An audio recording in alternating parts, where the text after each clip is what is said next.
નર્મદા લાઈવમાં તમારું સ્વાગત છે।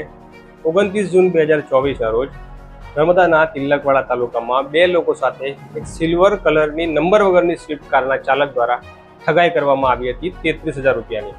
પેટ્રોલ પંપ ઉપર એણે 18,000 રૂપિયા અને ગોપાલ નમકીન સેલ્સમેનનું કામ કરતા મુકેશભાઈ પાસેથી તેણે 15,000 રૂપિયાની ઠગાઈ કરી હતી ગૂગલ પેના નામે। ત્યારે આ આરોપીને પકડવામાં મુશ્કેલી પડી રહી હતી પોલીસને, કારણ કે ગાડી પર આગળ પાછળની નંબર પ્લેટ નહોતી, કાચ એના કાળા હતા અને આરોપી કોઈપણ જગ્યાએ ગાડીમાંથી ઉતરીને સીસીટીવી કેમેરામાં આવવાથી બચી ગયો હતો। આ વાતને થઈ ગયા છે 15 દિવસ કરતાં વધારે, પરંતુ આખરે આરોપીને નર્મદા જિલ્લા એલસીબી પોલીસે ઝડપી લેવામાં સફળતા। નંબર વગરની કાળા કાચ ધરાવતી સિલ્વર કલરની સ્વિફ્ટ કારમાં આવેલો શખ્સ લોકો સાથે છેતરપિંડી કરી રહ્યું છે પ્રકારના વાયરલ થયેલા નર્મદા લાઈવ ન્યૂઝના પગલે આ પંથકની પ્રજા તો સચેત થઈ ગઈ, પરંતુ સમગ્ર ગુજરાતમાં આ કિસ્સાએ હલચલ મચાવી હતી। ત્યારે પોલીસ ઉપર પણ આ આરોપીને જેમ બને તેમ જલ્દી પકડી પાડવા માટે દબાણ વધી રહ્યું હતું। ત્યારે એવું કહેવાય છે કે જે ટેકનોલોજી અને જે સિસ્ટમનો ઉપયોગ કરીને આરોપીએ લોકોને છેતરવાનું કામ કર્યું છે, એ જ ટેકનોલોજી અને એ જ સિસ્ટમ અને એ જ સોશિયલ મીડિયાએ એને પકડાવવાનું કામ પણ કર્યું છે।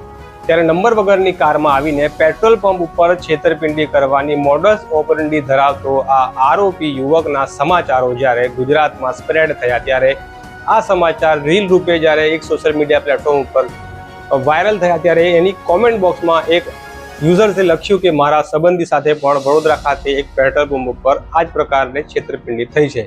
ત્યારે આ ક્લુ પકડીને નર્મદા જિલ્લાની પોલીસ આરોપીના ઘર સુધી પહોંચી ગઈ અને આરોપીને પકડી પાડ્યો। પોલીસે જ્યારે આરોપીને પકડ્યો અને એની પૂછપરછ કરી ત્યારે જાણવા મળ્યું કે આરોપી યુવક કોઈ અભણ કે અલ્પ શિક્ષિત નથી, પરંતુ એન્જિનિયર એટલે કે બીટેક થયેલો છે અને શિક્ષિત છે, એટલે શિક્ષણ વ્યક્તિને સુધારે છે એ વાત અહીંયા ખોટી સાબિત થાય છે। ભણેલા ગણેલા લોકો પણ આ પ્રકારના ગુનાઓ આચરે છે। આજે આરોપી યુવક છે, એનું નામ છે વલય કલ્પિત કુમાર સોલંકી, ઉંમર 25 વર્ષ, રહેવાસી કમલા પાર્ક, સુરભી પાર્ક નજીક, વડોદરા।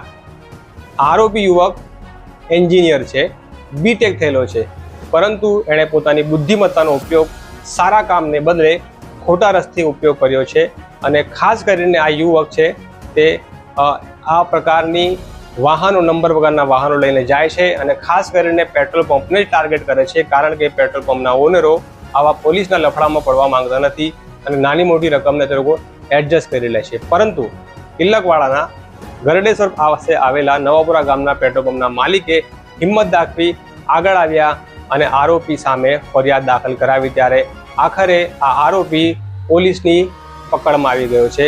હવે કેટલા ગુનાઓ આચરી ચૂક્યો છે એ પ્રકારની તપાસમાં પોલીસ આ બધું સત્ય તેની પાસેથી કઢાવશે। ત્યારે નંબર વગરની કારના આ છેતરપિંડીના ગુનાને ઉકેલવામાં નર્મદા જિલ્લા એલસીબીના પોલીસ ઇન્સ્પેક્ટર આરજી ચૌધરી અને તેમના સ્ટાફ ભાઈની ભૂમિકામાં મુખ્ય રહી છે। ત્યારે અમે ફરીથી તમને કહીએ છીએ કે તમારી પાસે આ પ્રકારે કોઈ પણ અજાણ્યો વ્યક્તિ પૈસાના મામલે લેવડ દેવડ કરવાની વાત કરે તો એની વાતમાં આવતા નહીં। સચેત રહેજો, જેથી કરીને તમે કોઈ પણ પ્રકારના આર્થિક નુકસાનમાંથી બચો। આ જ પ્રકારના સમાચાર નર્મદા લાઈવ માટે અમે બનાવતા રહીશું।